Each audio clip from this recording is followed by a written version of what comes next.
6 അടി നീളം, 2.5 അടി പൊക്കം, 2.5 അടി വീതി, 3 നിലകൾ. തേക്ക് തടിയും ഫൈബറും ഉപയോഗിച്ച് 6 മാസം കൊണ്ടാണ് നിർമ്മിച്ചത്.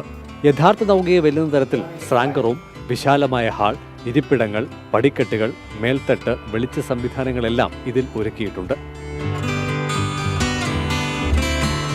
അക്രലിക് ഷീറ്റാണ് ജനാലകളുടെ ചില്ലായി ഉപയോഗിച്ചത്. അടിത്തട്ട് ഫൈബർ ഉപയോഗിച്ച് നിർമ്മിച്ചിരിക്കുന്നതിനാൽ വെള്ളത്തിലിറക്കാനും സാധിക്കുമത്രേ. ഞാൻ ആദ്യമായിട്ട് ഒരു ഉരുവ് നിർമ്മിച്ചു. അപ്പോൾ എൻ്റെ സുഹൃത്തുക്കൾ പറഞ്ഞ് വളരെ അപ്രീഷിയേറ്റ് ചെയ്തു.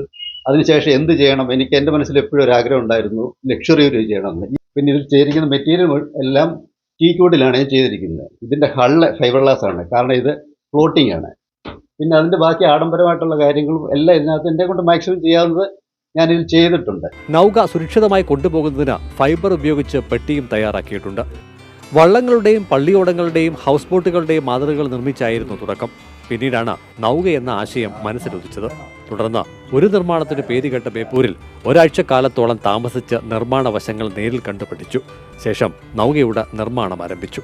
ഇതിനിടെ 3 മാസങ്ങൾക്ക് മുൻപ് അമേരിക്കയിൽ താമസമാക്കിയ സുഹൃത്ത് നാട്ടിലെത്തി. നൗകയുടെ മാതൃക കണ്ട് ഇഷ്ടം അറിയിച്ചു. തുടർന്നാണ് നൗക അമേരിക്കയിലെ വീട്ടിൽ പ്രദർശിപ്പിക്കാനുള്ള താൽപ്പര്യം അറിയിച്ചത്. മാതൃഭൂമി ന്യൂസ്, പത്തനംതിട്ട.